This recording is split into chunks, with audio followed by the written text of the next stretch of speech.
Welcome to the Jets UK podcast. I'm one of your hosts, Sanchez Groves. I'm joined by my co-hosts, David Wyatt-Hupton and Matthew Merrett. We're recording this the day after the Jets lost 25-6 to the New England Patriots. Home opener. Didn't go as we planned.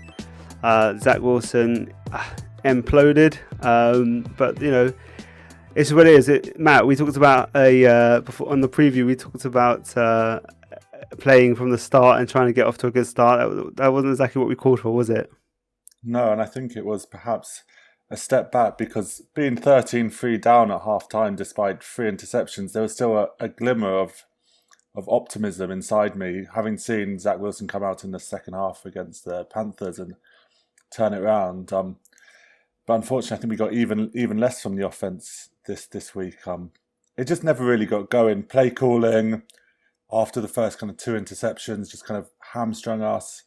Zach just looked out of rhythm. I appreciate he added some garbage time yards and some completions, which made his day look a bit more respectable. Yeah.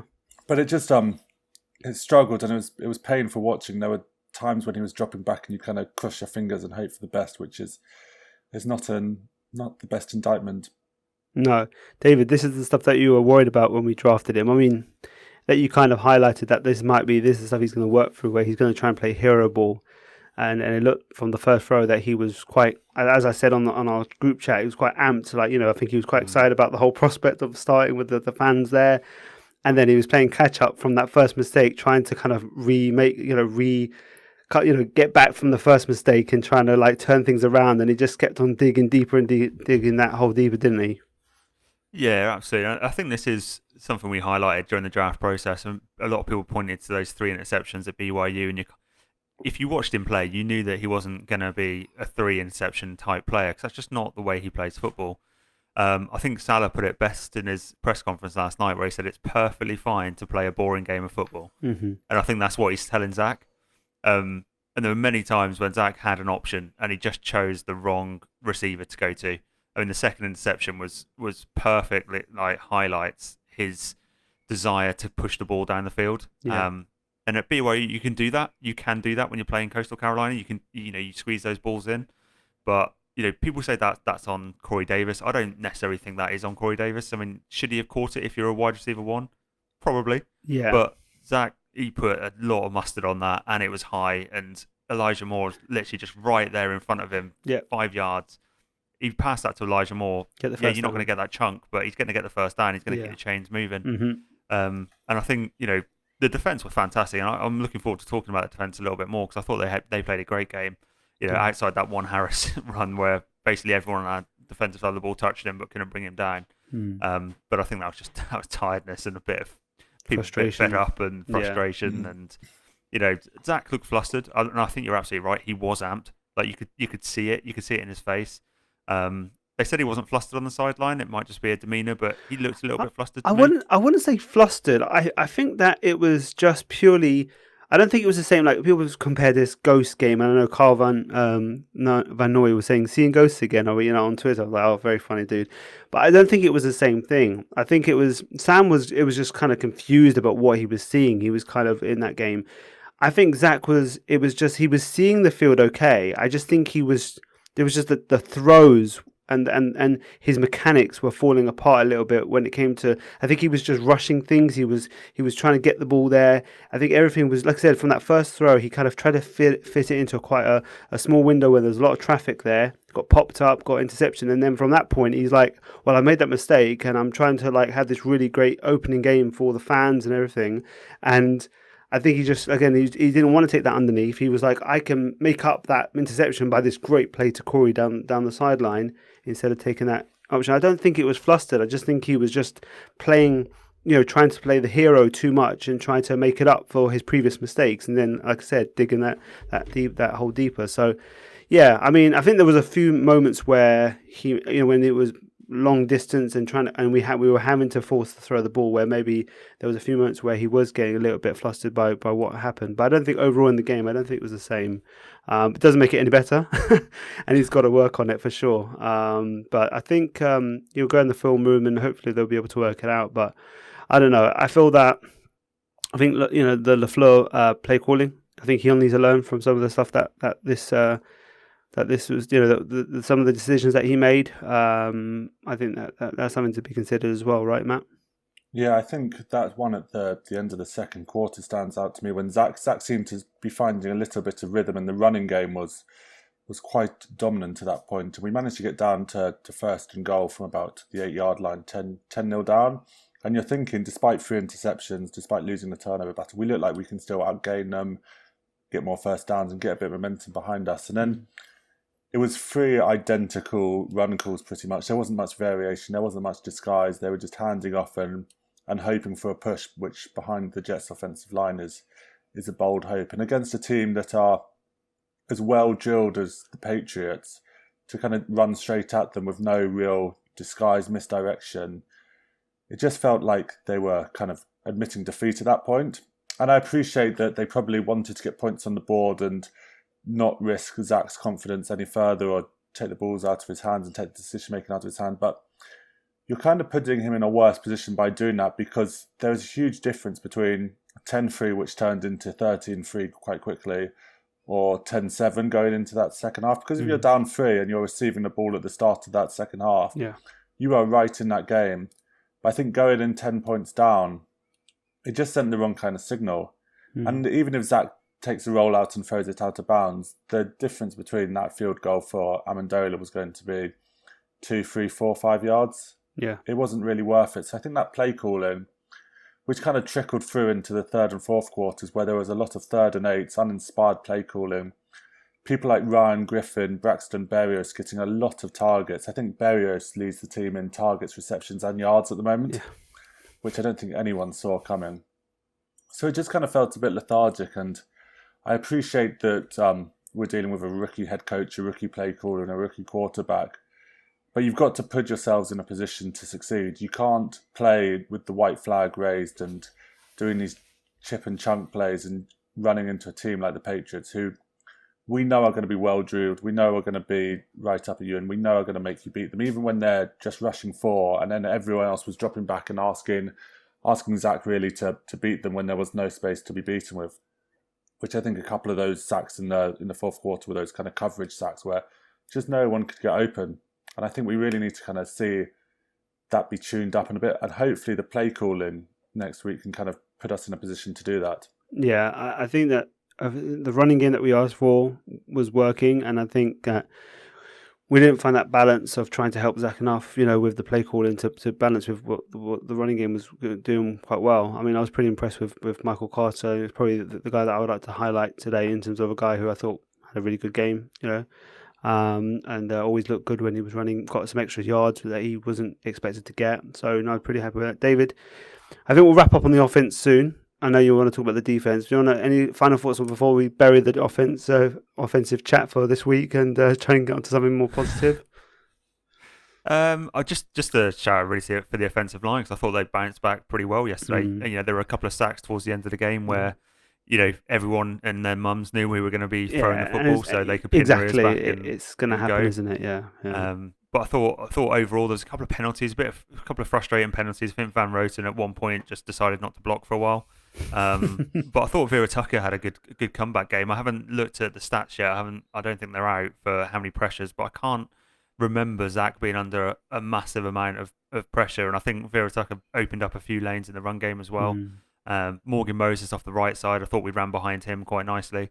Like you said, Michael Carter looked great. I thought he's really hard to bring down. I don't think I'd appreciated how difficult he is to bring down. He's got a low center of gravity, doesn't he? So he kind of is like a bit of a bowling ball. So he kind of he can keep on his feet and roll tackles a bit. So it was really good on that. Other one on the sideline was particularly good, where he was he was going down. He was able to stay on his feet and put his hand down and then kind of get back up and race down the sideline for a bit. So, tight ends not really getting involved, which I don't know if that's a good or a bad thing. I mean, Griffin got a few targets, Croft got a few targets. I agree with Matt. Any time that Braxton Berrios is your number one wide receiver in terms of targets, there's probably something wrong there. I think Elijah Moore was second, so that's good. We've tried to get him the ball a little bit more. I guess it's a Jamison Crowder role, right? I think the Jamison Crowder role will have those targets, and it happens to be Berrios because of Crowder's COVID and his groin issues. So Yeah. It was interesting. Yeah. We had Keelan Cole active, but I said to you, didn't I? I think it was like late third quarter. I was like, "Have you seen Cole yet?" Yeah, Because I've I seen hadn't it. seen him, and then he did pop up in the huddle like a minute after, but I think he was just in there to block. So, if he wasn't healthy enough to see the field, or if it was health, or if it was just the way the game was going, that's a strange decision to have him active if he wasn't 100% Yeah, healthy. And especially you've who got was Denzel Mims there. inactive as well. Exactly, like that was the.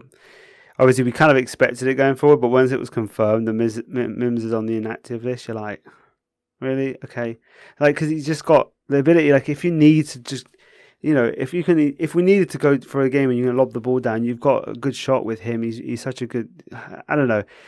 It's hard to say. I understand. I think we kind of started picking the bones of some of the comments that the coaches were making a little bit from last week to this week, and kind of realised it really is kind of a guy that basically that they're kind of making an example of, similar to what's happening in San Fran with Brandon Ayuk a little bit. It's similar mentality, but I just don't feel that we've got the ability into we haven't got the ability to sit a guy down who's that talented. I don't know. It's just.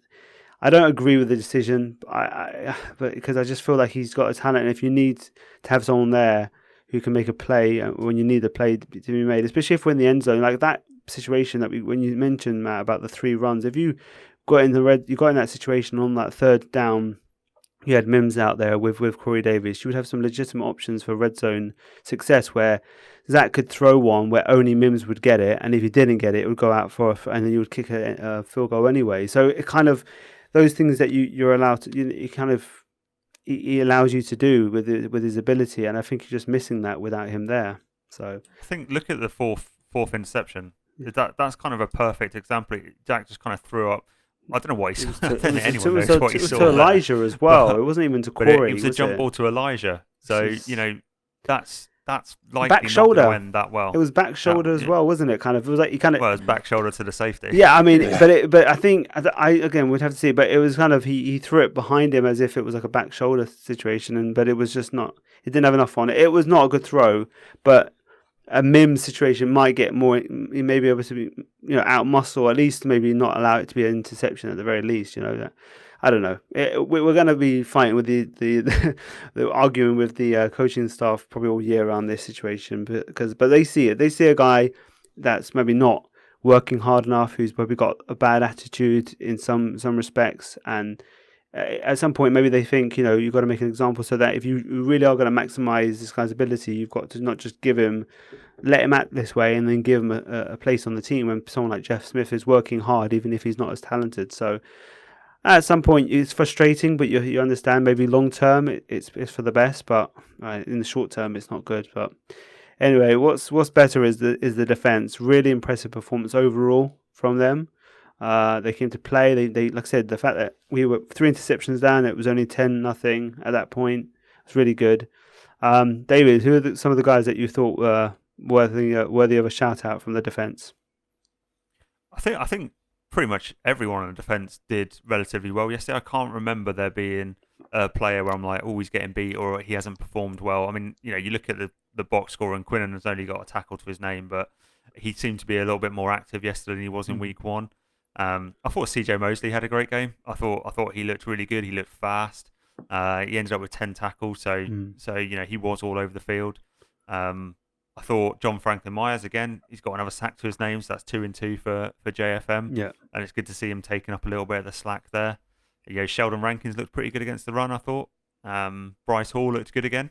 I think we're finally seeing. You put it so eloquently about New England's receivers a little bit earlier, so I'll let you say that again if you want to say it. We try to keep it a bit civilized around here, but yeah, I didn't say they were. I just said they weren't very good. Let's just say that. Brush up a little bit. They're not very good. So the fact that we're doing well overall and statistically over 2 games from all the teams that have played, from the 30 teams who have played 2 games, they're ranked. What was it, Matt? What was the rank that? I think they're 252 yards in passing allowed so far, which is ranks like us third best in the NFL. I do think part of that is kind of to do with the fact that we have faced Darnold and Matt Jones, who have been very much happy to dink and dunk and kind of death by 1,000 cuts you in these slow, methodical marches up the field, as opposed to, with the exception of Redwine getting beat by Robbie Anderson, look to slowly drive and move the ball up the field as opposed to these big splash plays, which is somewhat frustrating to watch when we are doing the opposite of that to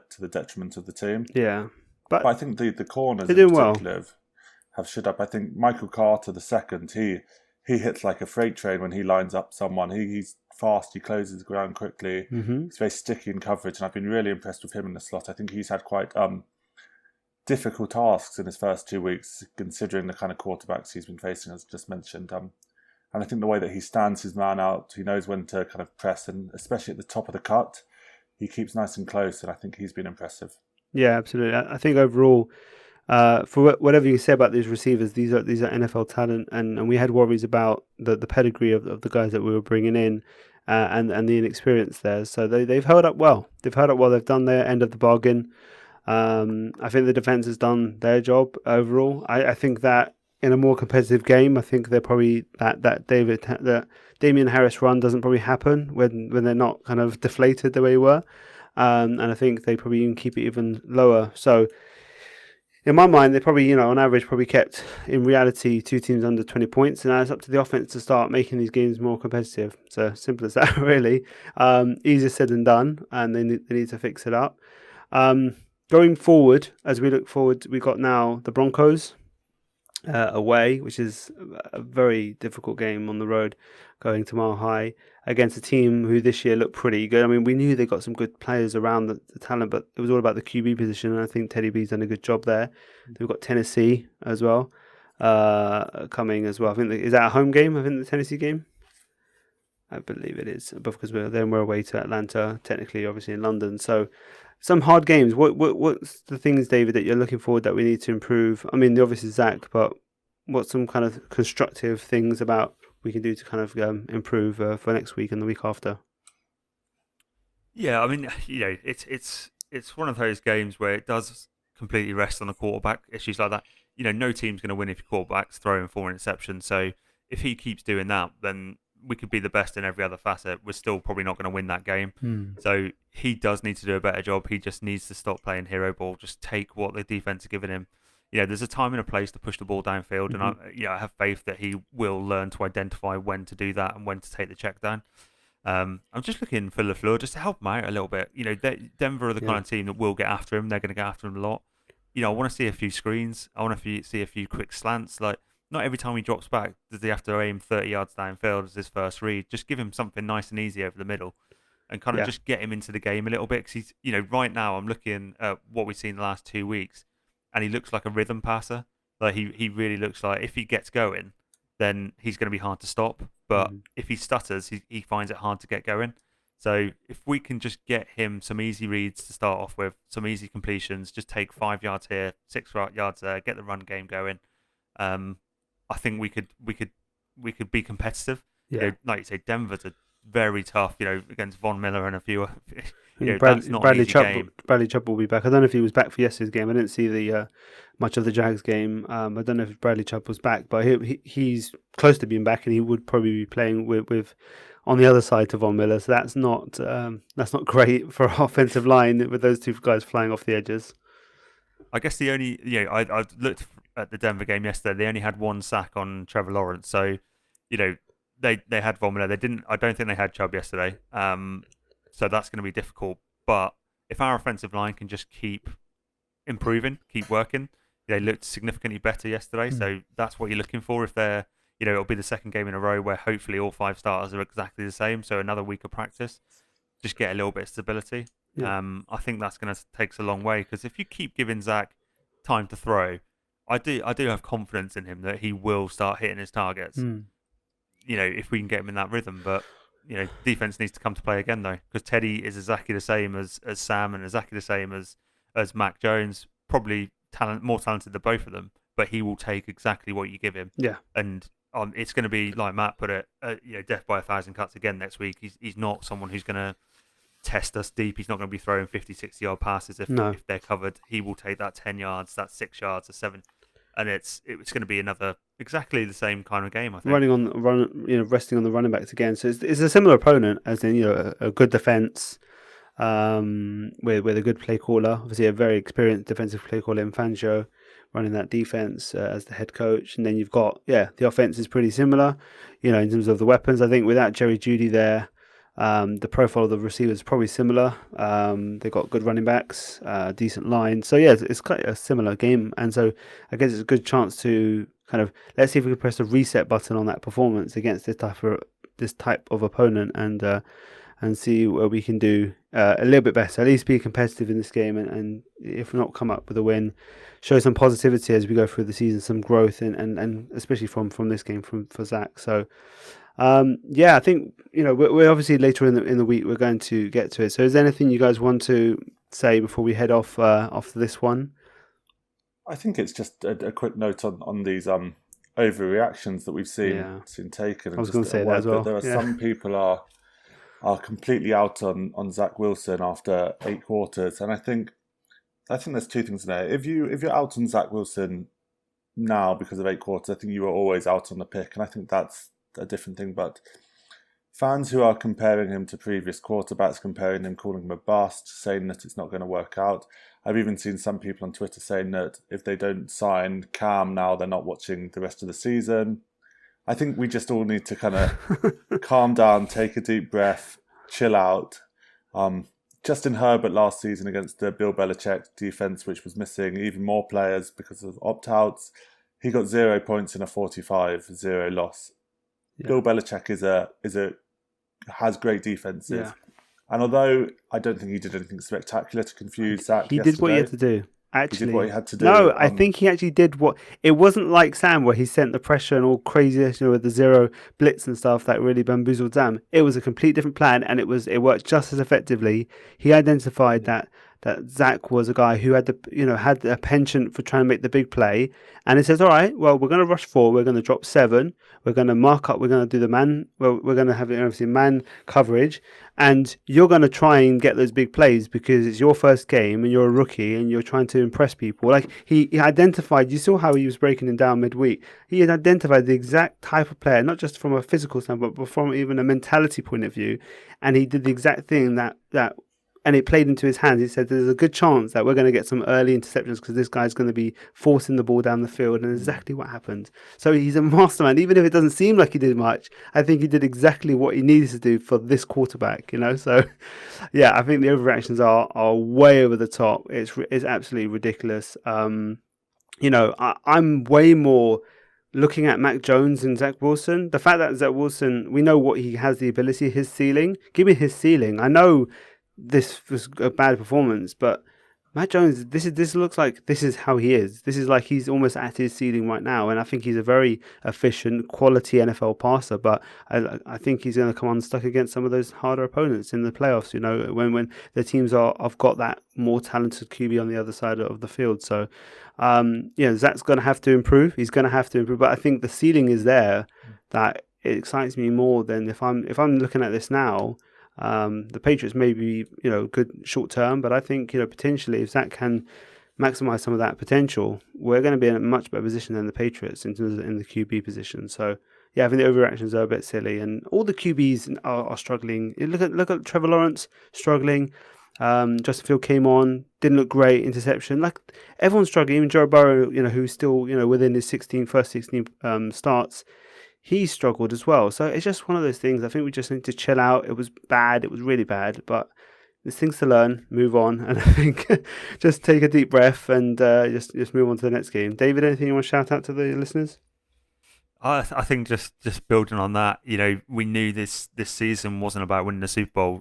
No one could kid themselves that the Jets are going to win a Super Bowl this year. It was all about seeing what we had, our rookie quarterback making his mistakes and then learning. It's exactly what I said to you last night. No one should be annoyed that Zach Wilson had a bad game, because quarterbacks are going to have a bad games, especially rookie quarterbacks, and especially rookie quarterbacks against Bill. Yeah. That's just how the world works. What's going to be interesting now is what do we see from Zach going forward? Does he next game, instead of forcing that ball downfield, take the check down? And if he does, that's a massive tick for me, because he's learned from that issue that he had this week. And I think that's all you can hope for, and this is what this year is for. It's to build this team for long-term success. We're not going to win it this year. No one thought we were, but Zach needs to just learn from his own mistakes, and if he does that, then we'll be in such a better position for him having made them, rather than, him having games where he's throws 160 yards and a touchdown. Yeah. That's brilliant. But let's just see. He's not ever going to be that game manager. That's just not the way he plays football. And the Jets knew that when they drafted him. So he has to find the range. He's a type of player that's he's gonna take chances, and then therefore he has to learn where's that chance, where does it, where can he get away with it, and where should he get away? If you're pushing the ball down to get back in the game, obviously you're more reckless with it. But at the beginning you've got to kind of build into those performances. He needs to learn that. But the fact that he's got that ability, is about reining him back, is probably better than someone who's in their shell, who kind of is just dinking dunking. I don't know. That's just. I know it's like, oh, you can kind of like try and like dismiss the Patriots, but no, he's a good player, Matt Jones. I just prefer the way that Zach is. You just he's gonna have more work to be done this year, and this is the year to be done. We've got like Carl Lawson coming back next year. Hopefully, we've got obviously Mackay is out for a long time for this year. So there's just a lot of things we're still building. We've still got another draft and free agency, and this is definitely the year for Zach to get those things out, like learn his range in terms of what he can and can't get away with, and then take it through to next year, and hopefully have that massive leap next year where we're all kind of firing on all cylinders. So, yeah, I think we're we just take that deep breath and just move on to next week. I think we kind of just bury that game a little bit now. As much as we were very excited for it, I think we just have to realize it was what it was, and look forward to the rest of the season now. So, with the preview for this week, we'll be releasing it Friday or Saturday. So around, before the game, look out for it. We'll be having Tom from Denver Broncos UK coming on to let us know about his team in a bit more depth. Obviously, we've seen they've got good performances, but he knows his team, the little ins and outs of his team. So we'll have him on, and that should be good.